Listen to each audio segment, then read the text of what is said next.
berdoa dengan keyakinan masing-masing mulai.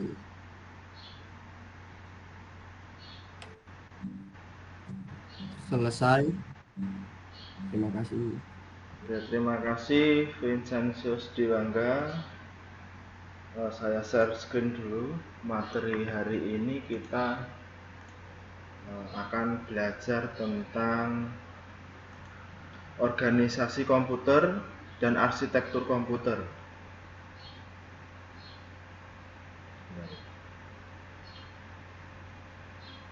Oke. Kelihatan teman-teman?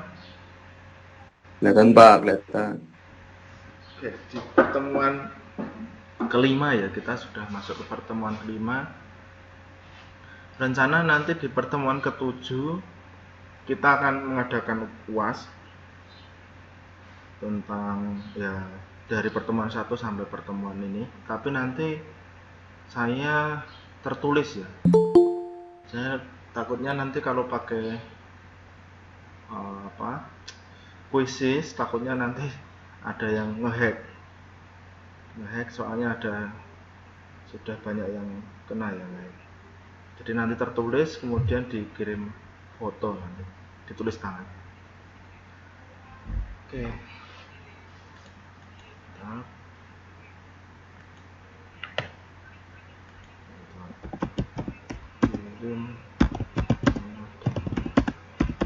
Nanti kalau nggak bisa absen di LMS, kalian kirim nama dan NIM lewat chat WA ya, secara privat.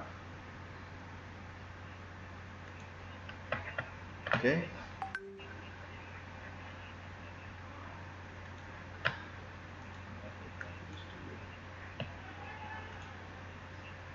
Oke, pertemuan kelima, organisasi komputer dan arsitektur komputer, struktur dan fungsi komputer. Dari tampilan awal saya sudah ini banyak alat-alat yang digunakan input maupun output ya untuk komputer yang tertampil di depan ini. Nanti kalian sebelum praktikum, paling nggak kalian sudah tahu mengenai hardware peralatan ini namanya apa, cara menggunakannya seperti apa. Ini kalian wajib tahu. Kemudian pengertian komputer. Kalau dilihat dari katanya, komputer dari bahasa Latin ya, namanya computare. Ini namanya menghitung. Jadi waktu dibuat pertama kali, komputer ini tujuannya untuk perhitungan, untuk menyelesaikan suatu perhitungan. Dalam bahasa Inggrisnya to compute. Jadi kita bisa mengambil pengertian bahwa komputer ini sekumpulan alat elektronik yang saling bekerja sama, dapat menerima data, mengolah data, dan memberikan output, serta terkoordinasi di bawah kontrol program yang tersimpan di memorinya. Ya, ini sama seperti di mekatronika ya. Jadi seperti mesin termasuk juga komputer ya. Jadi ada bagian-bagian alat elektronik, bisa IC, sensor, kemudian microcontroller ataupun driver, itu sekumpulan alat elektronik. Nah, data itu dari kumpulan alat elektronik tadi dapat membaca input, bisa input tombol, bisa input huruf, bisa input angka maupun suara. Suara pun sekarang komputer sudah ada mikrofonnya. Kemudian dari banyaknya data itu diolah, diproses. Nah, ini sesuai pengguna atau pemrogram ya. Kalau kita menginginkan outputnya tampil di layar, berarti input umpamanya huruf itu bisa tertampil di layar di monitor ya, tampil huruf juga. Kemudian disimpan, ini juga ada tambahan memori. Sebenarnya memori itu ada memori sementara dan permanen. Ini tinggal pilihan ya. Mungkin dalam pemrosesan pasti menggunakan memori sementara atau RAM. Kemudian kalau untuk permanen ya bisa disimpan dalam hard disk.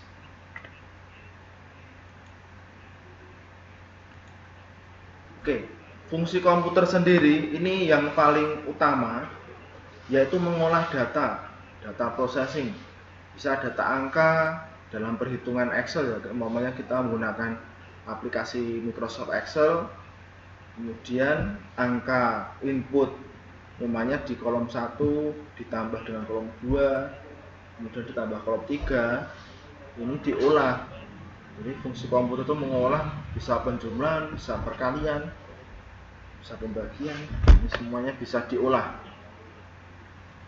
Kemudian fungsi komputer kedua itu penyimpanan data. Penyimpanan data di sini ini bisa dalam yang sementara di RAM ataupun yang permanen di hard disk ataupun flash disk ya. Tapi kalau di flash disk ya sudah dikatakan itu eksternal karena ada memori eksternal yang membutuhkan komunikasi tersendiri ya, menggunakan jalur serial kalau untuk flash disk. Kemudian untuk pemindahan data ya, ini yang paling penting karena tidak cuma memproses, mengolah dan menyimpan, tapi juga memindah data. Contohnya seperti ini, kalau ada data Excel, kemudian saya pengen pindah ke printer supaya data tadi tercetak dalam kertas. Ini fungsi pemindahan data. Bisa juga kalau dalam internet kita menggunakan WiFi yang ada di sekitar laptop atau komputer, kita mengambil data-data dari internet ya, mendownload atau mengupload, itu termasuk pemindahan data. Nah, ini bisa berbagai cara untuk pemindahan datanya, bisa Bluetooth, bisa infrared, bisa wireless, menggunakan jaringan LAN, ini pun juga bisa. Oke, ini fungsi ketiga. Selanjutnya fungsi keempat yaitu kendali atau kontrol. Nah, komputer ini kalau kita yang paling sederhana aja, komputer yang digunakan di mesin-mesin produksi di industri atau pabrikan ini biasanya untuk menjalankan mesin ya, umpamanya ada mesin pada injeksi plastik, jadi kita memasukkan data ukuran membuat botol, umpamanya dari biji plastik menjadi botol, kita masukkan datanya, umpamanya data panjang berapa botolnya, kemudian suhunya berapa, kemudian settingan tekanannya berapa, itu kita bisa memasukkan data pada komputer. Kemudian dari komputer tadi datanya diolah, bisa menggunakan PID, bisa menggunakan on off maupun fuzzy logic. Ini data-data tadi diolah, kemudian outputnya tadi baru keluar, bisa analog, bisa digital. Nah, ini fungsi komputer ini mengendalikan atau mengontrol sebuah aktuator atau hardware yang lain ya di luarnya. Ini yang paling utama. Oke, kemudian di struktur komputer di sini ada 3 blok. Yang paling kiri itu input device. Input device ini ada gambar berbagai input, contohnya keyboard, mouse, kemudian ada scanner, ini juga termasuk input device. Datanya tadi, data-data input yang pertama ya harus mengirim data berupa tegangan ya, bisa digital, bisa analog. Nah, dari tegangan tadi dibaca di CPU. Jadi CPU bisa tegangan ya maksimal ada yang 5 volt, ada yang 3,3 volt. Kemudian diolah di blok ke tengah yang dinamakan CPU, Central Processing Unit. Kemudian dalam CPU itu ada beberapa bagian. Pertama prosesor, di sini prosesor ada 2, control unit dan ALU. Lalu di sini untuk perhitungan, control unit itu untuk mengeksekusi ya, sesuai program yang diberikan oleh programmer atau penulis program. Kemudian ada ROM dan RAM. Nah, ini termasuk memori, bisa eksternal, bisa sementara dan permanen untuk memorinya. Kemudian blok yang paling terakhir, yang paling kanan, ini output device. Output device ini bisa ke monitor, speaker, maupun ke printer ataupun ke aktuator yang lain ya. Bisa langsung ke motor pun bisa. Nah, ini struktur komputer namanya. Jadi proses pengiriman data dari input device ke prosesor atau ke CPU, kemudian datanya tadi diolah menghasilkan outputnya ke output device. Oke, kemudian fungsi komputer. Fungsi komputer ini kalau dibuat suatu blok, di sini ada input device dan output device di dua kotaan ini. Jadi input device itu mengirim, kemudian kalau output device menerima. Jadi ada arah anak panahnya di sini untuk mencapai I/O port. Jadi bisa dirubah-rubah ya sesuai programmernya. Input output itu di pin berapa, di port berapa, itu tergantung pemrogram. Dari I/O port ini output dan input ya, maksudnya dua arah. Ini ada arah panah keluar sama masuk, berarti ini bisa dua arah, I/O port sama central processing unit.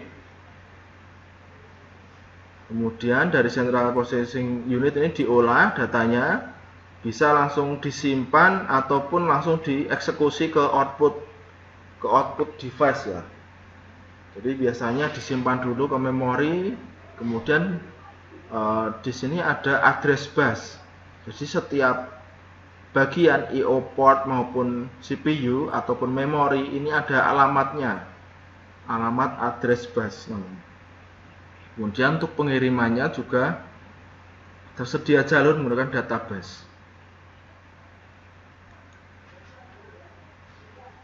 Oke, yang dinamakan yang paling penting itu kalian bisa membedakan antara arsitektur dan organisasi komputer. Dari arsitektur komputer ini hal yang memungkinkan bagi programmer untuk dimanipulasi. Bisa input atau output, bisa pin-pin,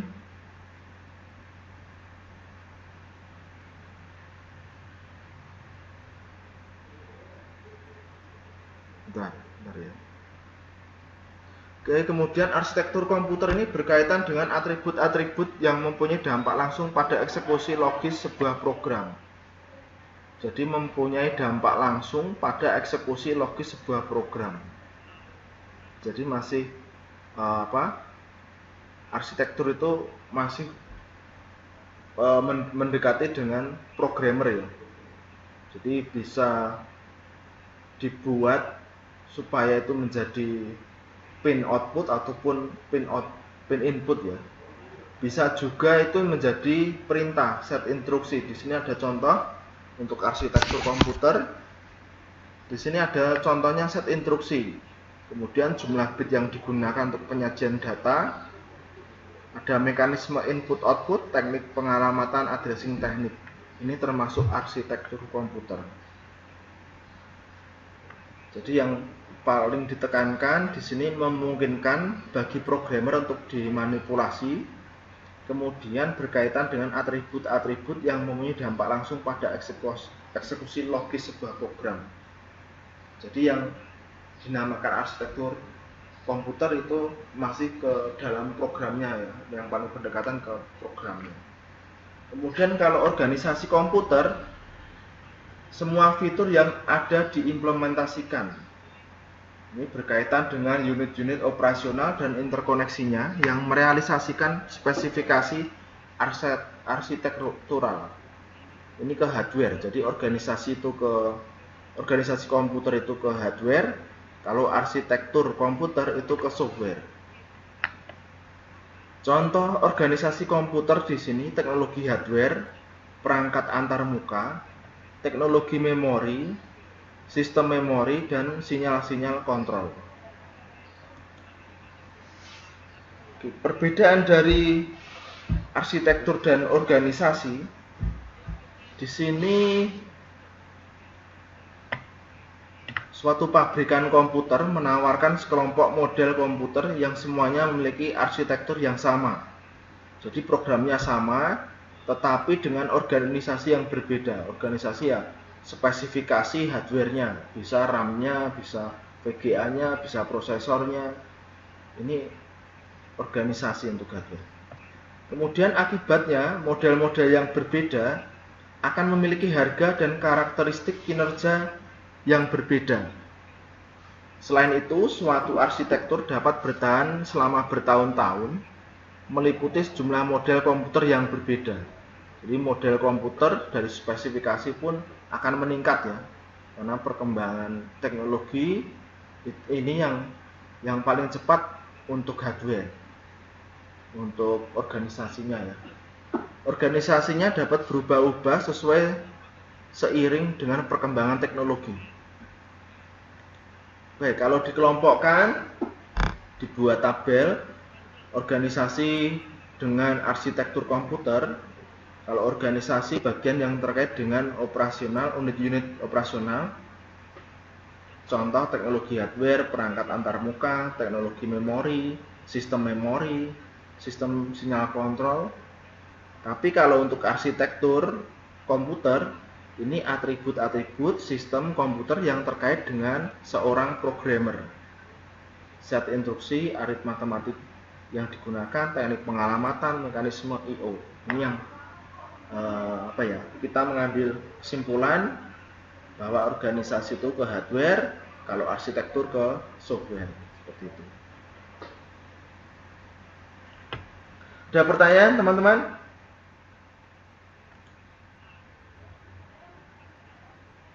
Halo? Belum Pak, belum ada. Belum. Dong ya, arsitektur sama organisasi komputer. Bisa yang membedakan? Iya Pak. Bisa Pak. Oke. Kemudian komponen dari sistem komputer. Di sini komponennya ada prosesor yang fungsinya untuk mengontrol operasi-operasi komputer, melakukan fungsi-fungsi pemrosesan data.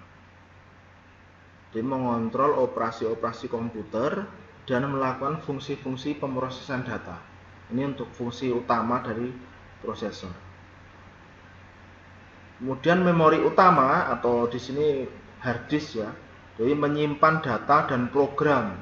Kalau kalian pernah install atau membuka di Explorer, di situ dari hard disk dipartisi ya, biasanya dibagi beberapa bagian, drive C, drive D, drive E, drive F. Nah biasanya kalau kita menginstal ya dari drive C, kenapa nggak dari A, B, harus C dulu. Biasanya di sini kita bisa memilih ya, kita mau install operation sistemnya di drive C ataupun di drive E, itu bisa kita pilih. Tapi umumnya kita mulai defaultnya lah, settingan awalnya itu di drive C. Ini untuk memori utama. Kemudian komponen modul input output. Di sini berfungsi untuk memindahkan data antara komputer dengan perangkat eksternal yang dibutuhkan. Bisa sound card, bisa VGA, bisa wireless card, bisa USB wireless ataupun infrared, Bluetooth pun bisa. Kemudian komponen selanjutnya sistem bus. Terdiri dari beberapa struktur dan mekanisme yang berguna untuk komunikasi antara prosesor, memori utama, dan modul input output. Jadi terdiri dari beberapa struktur dan mekanisme yang berguna untuk komunikasi. Sistem bus di sini digunakan untuk komunikasi antara prosesor, memori utama, dan modul I/O. Jadi di dalamnya ya, kalau modul I/O tadi sama perangkat luar, tapi kalau sistem bus ini komunikasi prosesor, memori, dan modul I/O. Jadi cuma 3 ini yang menggunakan sistem bus. Oke, untuk anatomi prosesor di sini kalau kalian lihat pernah membongkar komputer, untuk melepas ini ya ada sekat, ini ada apa? Kroak ya, kroak itu apa ya bahasa Indonesia, itu ada lubangnya setengah. Ini untuk tergantung settingan, bukan settingan tapi prosesor pada mainboardnya itu khusus ya. Jadi kita biasanya di sini ada beberapa pin, bisa 500 pin ataupun 700-an di sini. Jadi disesuaikan jumlah pin pada mainboardnya untuk prosesornya. Karena setiap produk dari pabrikan yang berbeda ini juga jumlah pinnya pun berbeda. Oke, kemudian dari ini yang titik-titik ini seperti bulat-bulat ini itu kakinya ya. Jadi bukan kaki apa komponen seperti resistor yang panjang, tapi ini tembaga. Ada juga yang campuran emas ya. Kalau kalian pernah dengar-dengar prosesor itu juga ada campuran emas, tapi persentase berapa persennya saya nggak tahu, tapi ini ada emasnya untuk IC-nya di dalam mikroprosesor ini. Kemudian yang di tengah itu ada komponen-komponen IC tapi yang berukuran SMD yang sangat kecil. Ini juga membantu pemrosesan prosesor. Oke, untuk komponen sistem komputer sendiri di sini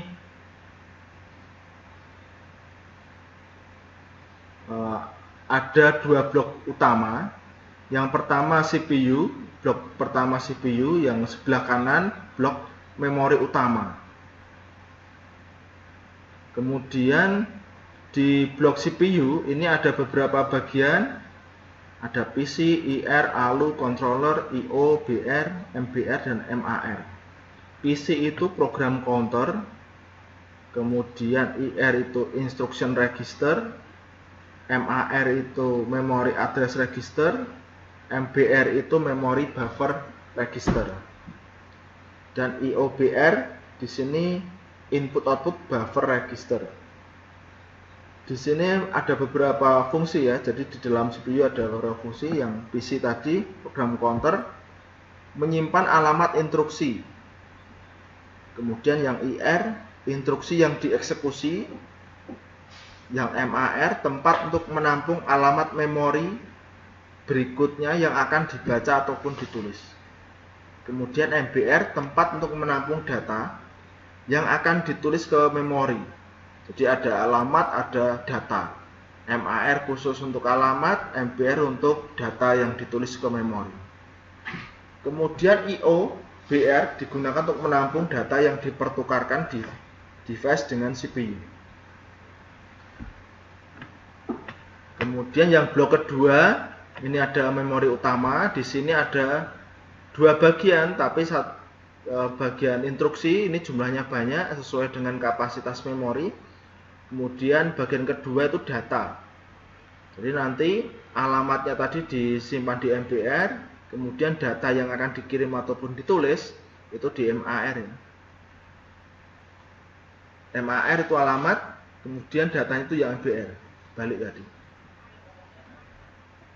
Oke, kemudian untuk komunikasinya kita menggunakan sistem bus. Jadi pengalamatannya dua arah ya. Jadi pertama umpamanya kalau menyimpan data di alamat berapa, kalau menyimpan instruksi pertama, perintah pertama di alamat 0000.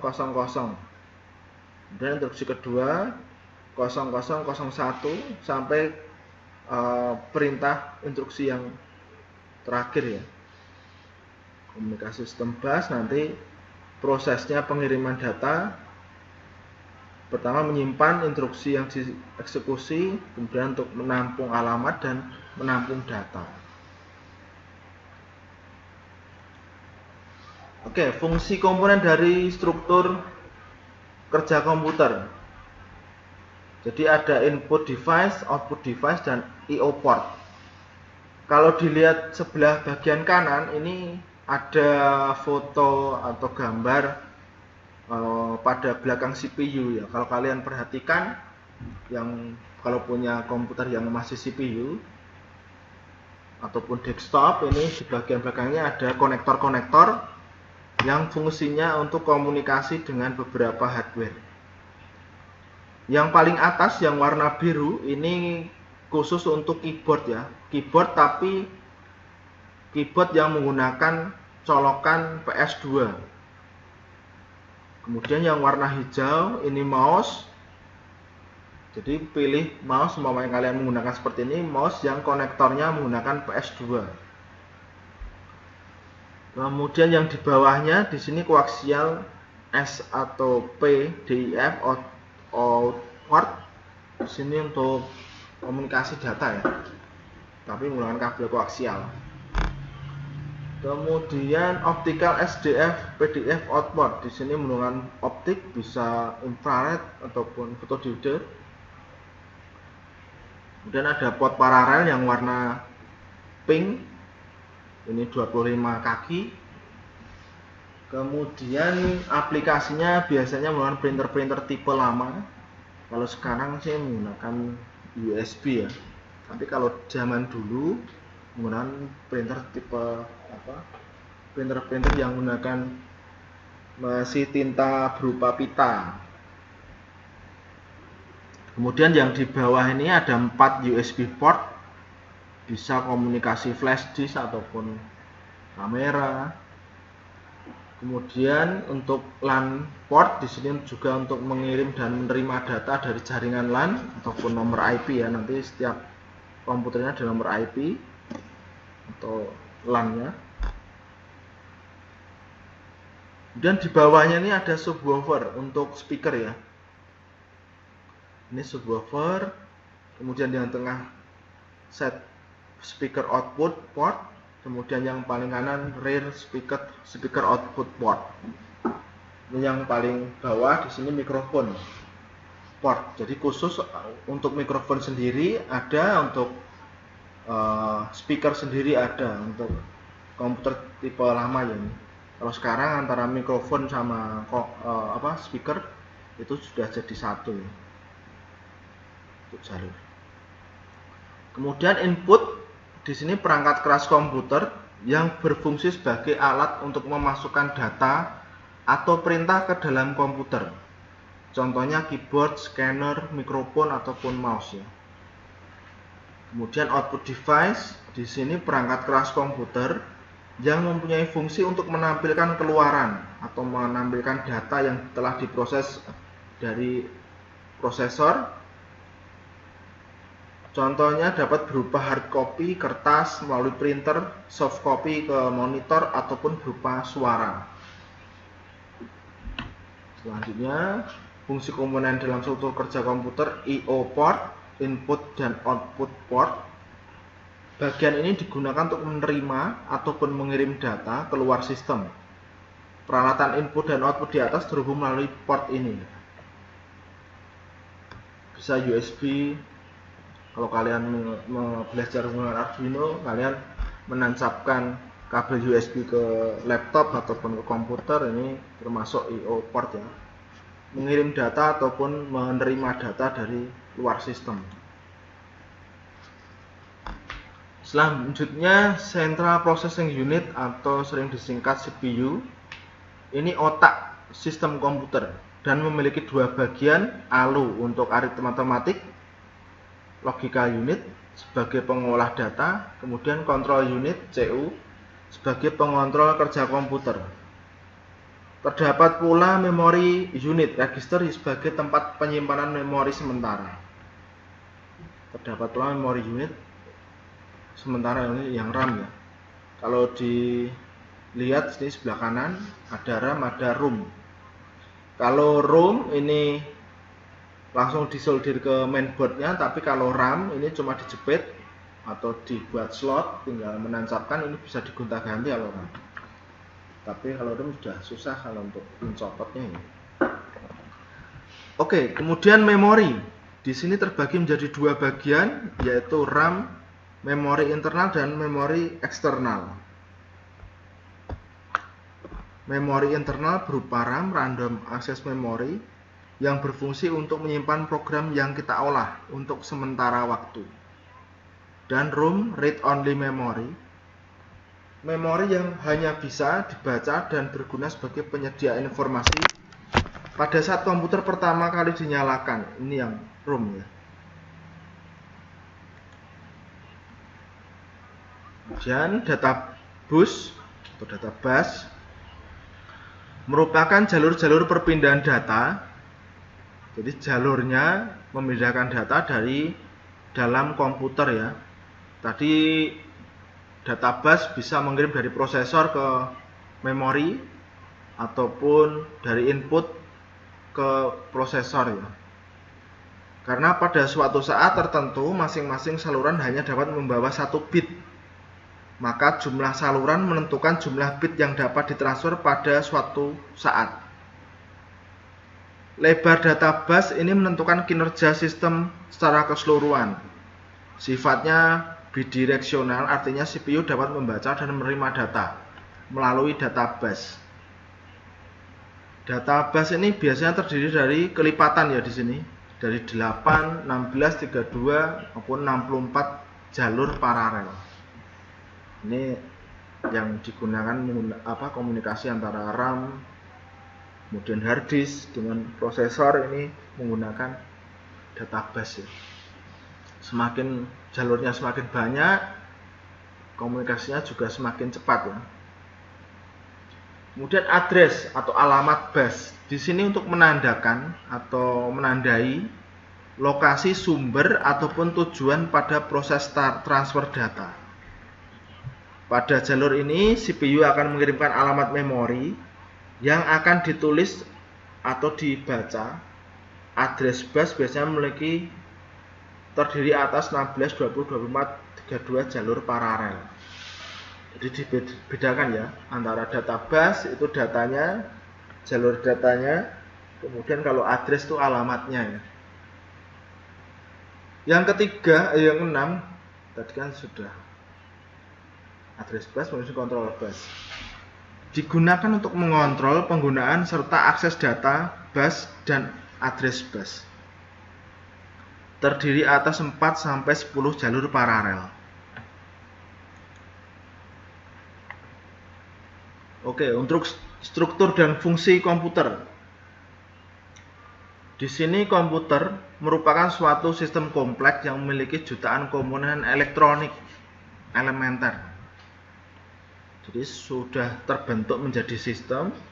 Suatu sistem adalah sekumpulan subsistem yang saling berkaitan, hierarki yang satu dengan yang sebelumnya, hingga kita mencapai tingkat yang paling rendah dari subsistem elementer. Ini namanya struktur komputer, suatu sistem. Kemudian struktur itu sistem yang berinteraksi dengan cara tertentu dengan dunia luar. Jadi harus membedakan sistem dan struktur. Kalau sistem kan kumpulan dari subsistem, tapi kalau struktur itu sistem yang berinteraksi dengan cara tertentu dengan dunia luar. Kemudian fungsi adalah operasi dari masing-masing komponen yang merupakan bagian dari struktur. Ini namanya fungsi. Oke, untuk gambaran fungsi dari komputer. Di sini ada 4 blok.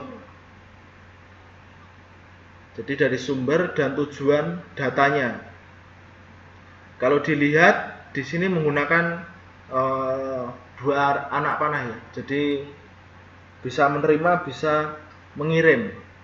Jadi dari antara data movement aparatus dan ke kontrol mekanisme ini bisa mengirim dan menerima. Kemudian dari kontrol mekanisme dia menyimpan data storage facility sama data processing facility. Ini bisa mengambil posisi di 2 arah ya, bisa mengirim dan menerima. Ini tadi sudah fungsi umum, pengolahan data, penyimpanan data, pemindahan data, dan operasi kontrol. Kemudian komputer harus dapat memproses data. Jenis data dapat bervariasi dan range kebutuhan pengolahannya pun luas sekali. Komputer harus dapat menyimpan data. Di sini harus terdapat sedikitnya fungsi penyimpanan dalam selang waktu yang pendek untuk menyimpan secara sementara sedikitnya potongan data yang sedang dikerjakan komputer suatu saat. Ini untuk penyimpanan data. Kemudian unit fungsional dasar komputer. Komputer harus dapat memindahkan data antara dirinya dengan dunia luar. Lingkungan pengoperasi komputer terdiri dari perangkat yang melayani sumber data atau tempat tujuan data. Jadi harus tahu alamatnya yang mau dikirim dan data yang akan dikirim. Di sini ketika data diterima dari atau yang dikirimkan ke sebuah perangkat yang terhubung langsung dengan komputer, proses ini dikenal sebagai input-output dan perangkat tersebut dikenal sebagai periferal. Pada saat data dipindahkan ke jarak yang cukup jauh atau di remote device, proses tersebut dikenal sebagai komunikasi data. Jadi bisa flash disk, hitungan serial, komunikasi data serial. Oke, fungsi operasi pemindahan data ya. Di sini memindahkan data dari sebuah periferal atau saluran komunikasi ke perangkat lainnya. Jadi pemindahan data dari keyboard ke screen, contohnya seperti ini ya. Jadi dari data input masuk ke data movement aparatus, kemudian dikirim ke control mechanism. Jadi cuma ada dua blok yang digunakan, yang data memori sama data processing facility data ini tidak digunakan, jadi cuma dua. Dia memindahkan data dari keyboard ke screen. Jadi membaca data dulu, keyboardnya seperti apa, inputnya data biner atau digital, kemudian ditampilkan ke screen oleh control mechanism. Oke, fungsi operasi penyimpanan data. Di sini data dipindahkan dari dunia luar ke penyimpanan komputer atau read dan sebaliknya write ya. Contoh, mendownload data dari internet ke media penyimpanan atau hard disk. Jadi dari data movement aparatus, kemudian komunikasi dua arah melalui control mechanism, kemudian data storage facility. Ini yang digunakan tiga blok ya.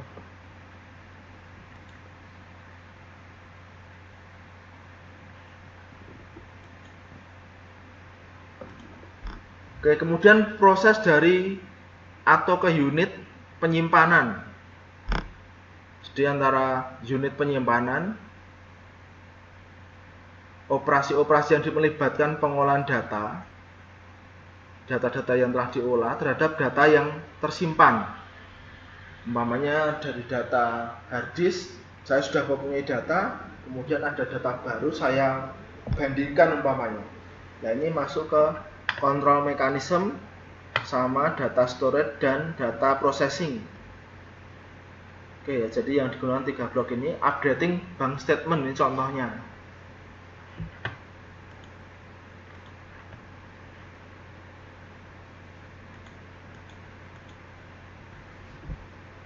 Kemudian proses dari unit penyimpanan ke I/O. Jadi tadi sudah dari I/O ke penyimpanan, sekarang dari penyimpanan ke dunia luar. Contohnya printing a bank statement.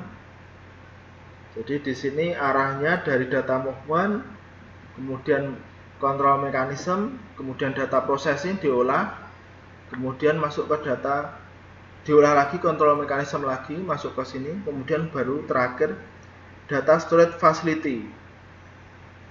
Perpindahan antara penyimpanan dan dunia luar.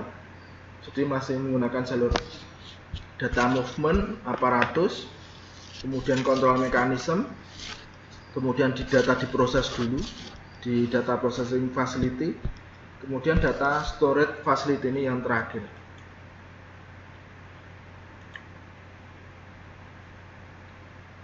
Bentar.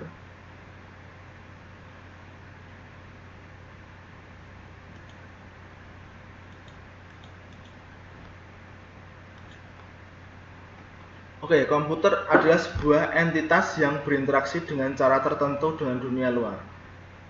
Secara umum, seluruh kaitan atau linkage dengan dunia luar dapat diklasifikasikan sebagai perangkat periferal atau saluran komunikasi.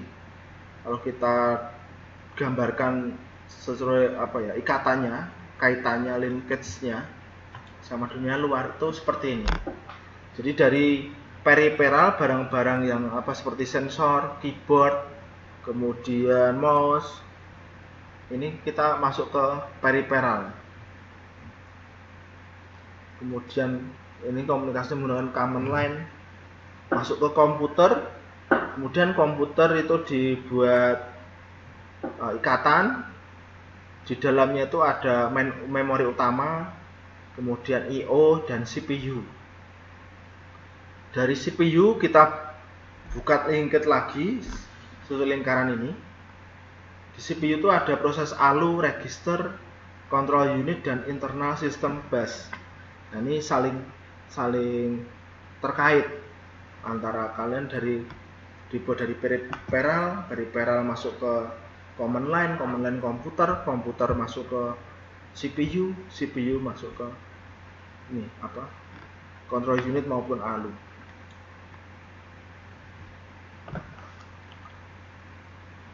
Oke, selanjutnya struktur utama internal komputer.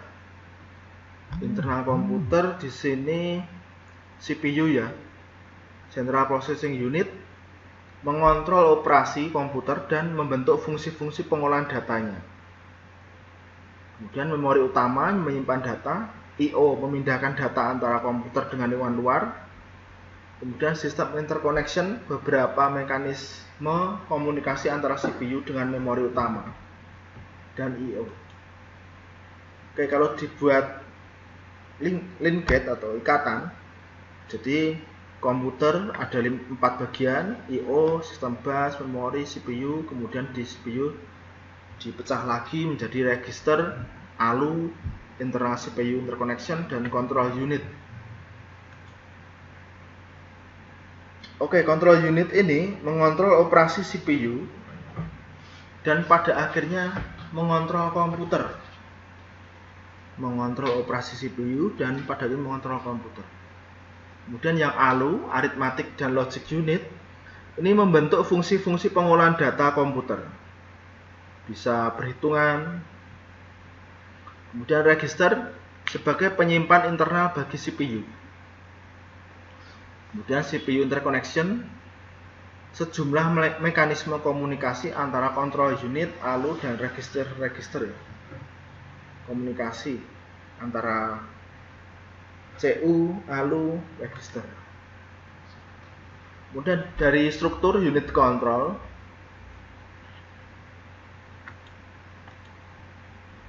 di sini CPU, ALU, internal bus, control unit, register, control unit di sini ini dibagi 3 blok untuk unit kontrolnya. Jadi sekuensial, login. Jadi kalau sekuensial itu berurutan, umpamanya saya menekan tombol, kemudian lampu hidup, kemudian setelah lampu hidup silinder maju, kemudian lampu mati, itu sekuensial. Jadi berurutan prosesnya ya. Kemudian yang kedua dari control unit ini register dan decoder. Jadi register dari memori dan decoder itu yang memisahkan datanya ya, atau mengolah data ya. Kemudian yang ketiga ini kontrol memori. Jadi bisa memasukkan ataupun menerima data ya, mengirim dan menerima data gitu, di control unitnya. Oke, terima kasih presentasinya sampai ini. Ada pertanyaan teman-teman atau ngantuk?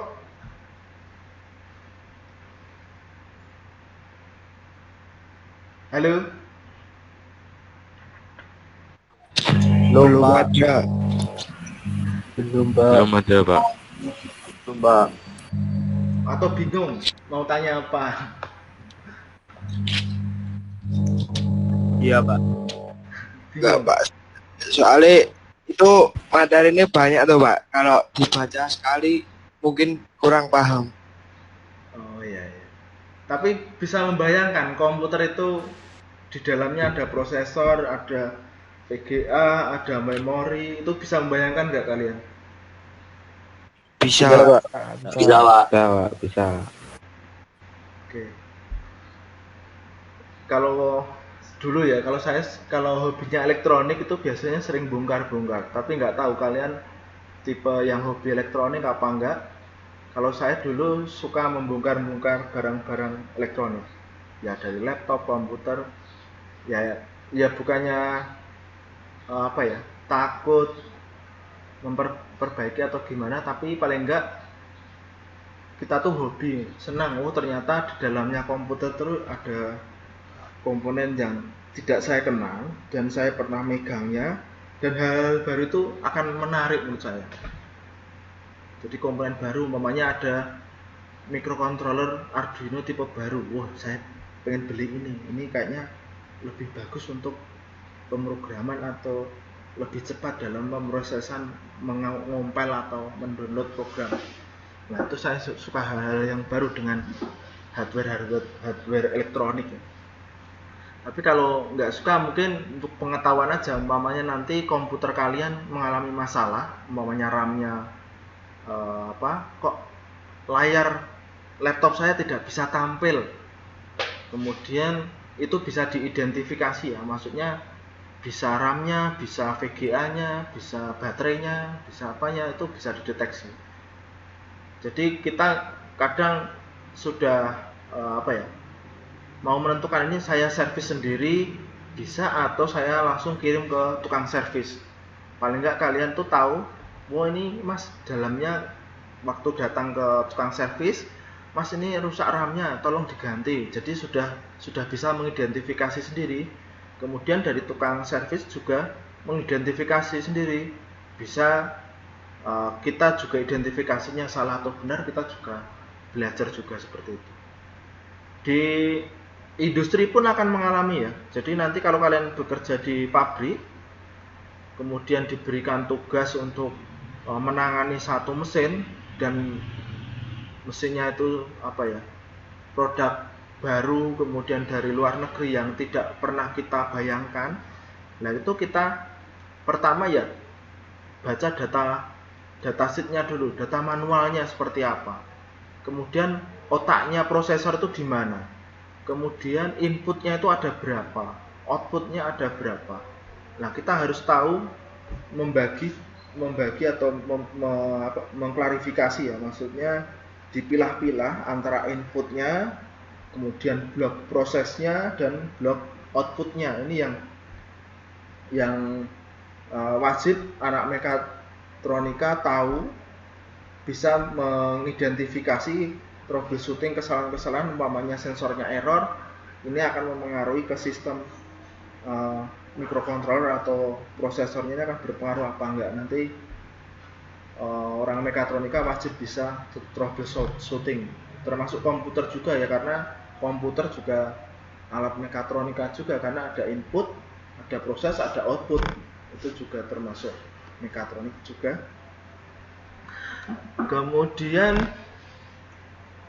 karena harusnya bisa mengidentifikasi lah, ini berbagai alat mekatronik atau mesin atau komputer yang kalian temui dalam keseharian kalian, ini kalian identifikasi. Umpamanya kalian kan menggunakan, umpamanya HP saya kok sensor gyronya nggak bisa, ini bermasalah apa enggak, kemudian touchscreen-nya nggak bisa, mungkin hal-hal itu yang penting di analisa. Jadi mungkin jam terbang ya seperti itu, jam terbang, kemudian dari lingkungan juga mempengaruhi kalian semakin tajam dalam mengidentifikasi suatu mesin ataupun alat. Itu seperti itu. Ada pertanyaan teman-teman? Belum ada, Pak. Belum ada. Nanti saya minta bantuan sama ini yang NIM 33 itu, bentar. Saya cek dulu untuk menyetujui di SIA ya. Jadi SIA USD nanti salah satu teman kalian ini namanya Ferdinandus Deo Husana Arnanda. Jadi nanti Ferdinandus ini nanti membantu untuk menyetujui pada SIA ya. Nanti dibuka SIA kemudian klik setuju gitu aja. Untuk perwakilan bahwa pembuktian bahwa ada pertemuan untuk perkuliahan hari ini. Ini untuk bukti ya. Oke, kalau belum ada nanti bisa ditanyakan di chat ataupun di grup ya. Atau kalau kurang tahu tentang yang penjelasan saya, nanti ini saya rekam di YouTube, kemudian nanti bisa dilihat lagi untuk belajar lagi supaya kalian lebih mengerti, paham. Ada pertanyaan? Kalau nggak ada pertanyaan kita tutup.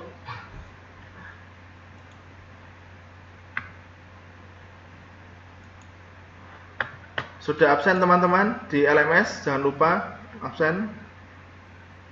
Sudah, Pak. Sudah, Pak. Sudah. Sudah, Pak. Oke, kalau nggak ada pertanyaan, saya minta salah satu menutup. Saya minta bantuan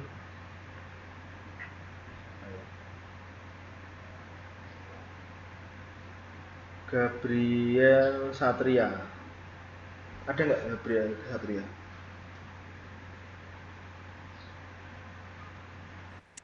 Ada Pak. Oke, tutup dengan doa ya. Jadi teman-teman, sebelum kita mengakhiri pelajaran pada hari ini, marilah kita berdoa. Doa akan saya pimpin secara Katolik. Dalam nama Bapa dan Putra dan Roh Kudus, amin. Tuhan, terima kasih atas berkat-Mu sehingga kami dapat menyelesaikan mata kuliah pada hari ini. Semoga apa yang kita pelajari pada hari ini bisa berguna bagi masa depan. Terima kasih ya Tuhan, amin. Dalam nama Bapa dan Putra dan Roh Kudus, amin. Ya, terima kasih Gabriel. Oke, selamat melanjutkan aktivitas ya. Kemudian jaga kesehatan, jangan banyak bepergian, pakai masker terus, cuci tangan, mandi, makan ya, makan yang enak supaya nggak tertular corona. Oke, selamat siang. Terima kasih. Ya Mbak, terima kasih. Terima kasih, Pak. Terima kasih, Pak. Terima kasih Pak.